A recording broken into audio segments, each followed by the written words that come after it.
Микрофон Marantz Professional MPM 4000U. По названию можно было бы подумать, что это название какого-то космического корабля, но это конденсаторный электретный микрофон, USB-микрофон, прошу заметить, который создан для работы с голосом. Это дикторский голос, подкасты, стриминг и так далее.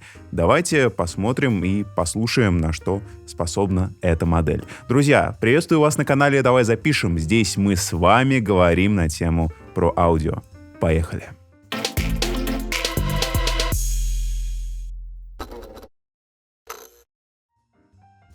Это конденсаторный микрофон с кардиоидной направленностью.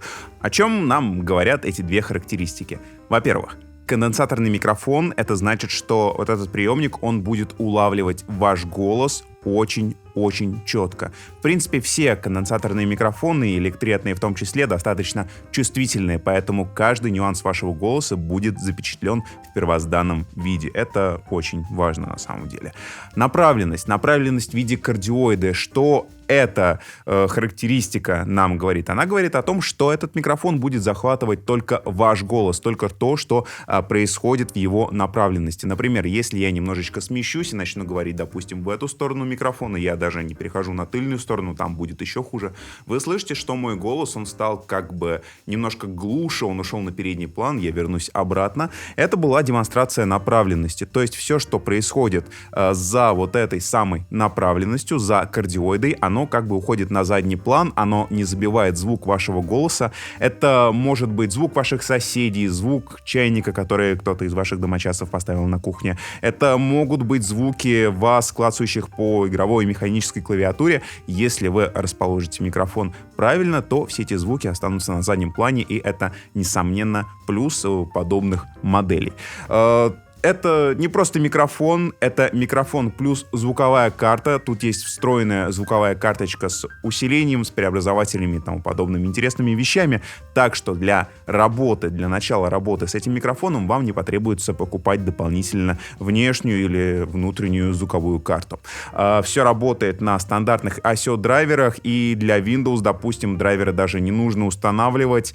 При подключении микрофона по USB он автоматически у вас в Windows распознается. И, допустим, если вы хотите поговорить в Skype, то вам в Skype или в стандартных устройствах на запись в Windows нужно выставить этот микрофон, который там появится. Если вы хотите что-то послушать, допустим, послушать музыку или посмотреть фильм через наушники, подключенные к этому микрофону, то в устройствах на воспроизведение мы выставляем как раз-таки этот самый микрофон. Все то же самое касается и OBS, XSplit, Discord, все программы и все сайты, где есть возможность выставить устройство по воспроизведению и устройство на запись. Вот этот микрофон будет отображаться, и его туда можно выставить. Допустим, звуки в Windows у вас пойдут через вашу стандартную звуковую карту, звуки в Discord, в Skype и так далее у вас могут идти через микрофон. Это возможно сделать. Давайте посмотрим, что у нас есть на корпусе. Здесь есть на передней панели присутствует 3 органа управления. Взглянем на них поближе.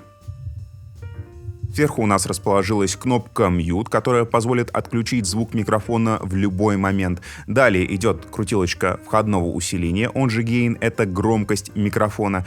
И последняя крутилка у нас отвечает за ту громкость, которая пойдет на наушники. То есть, по сути, это главная громкость выхода этой звуковой карты. Стоит посмотреть на нижнюю часть микрофона, там расположились еще 2 разъема, достаточно важные для нас. Это USB Type-C для подключения к компьютеру и для питания микрофона. И, конечно же, разъем mini-jack для подключения наушников, чтобы слушать музыку или, по крайней мере, слушать себя в программном мониторинге. Да, очень важный пункт. Тут нет аппаратного мониторинга, то есть мониторинга с нулевой задержкой. И чтобы слышать себя, например, во время записи какой-то музыки, записи вокала и так далее, вам придется использовать прямой мониторинг через ASIO. С другой стороны, мы им пользовались на тестах, и каких-либо проблем у нас не возникло. Нужно поговорить про комплект поставки, потому что он достаточно интересный. Ну, конечно же, в нем присутствует микрофон, в нем присутствует вот этот держатель-холдер, USB-провод, причем провод достаточно интересный, честный, он очень длинный, это 3 метра. В целом такого провода вам должно хватить за глаза.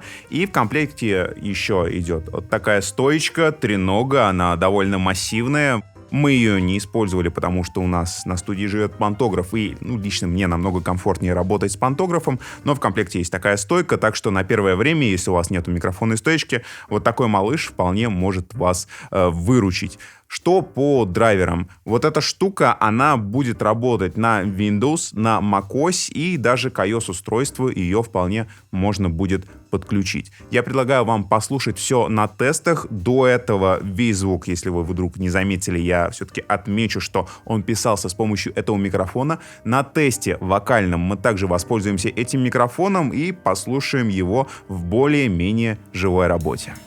Они знакомы давно, но только не суждено быть им вместе. Ее семья и его не изменить ничего, увы. Украдкой видится днем, да по ночам телефон как спасение,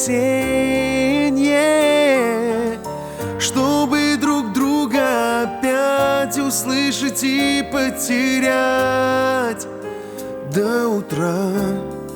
Но утром ничего не случится.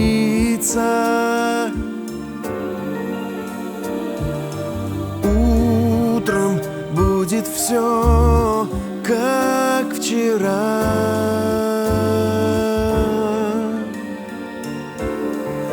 Грезы перелетные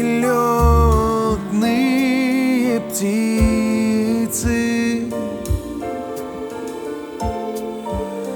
тают, улетают с утра.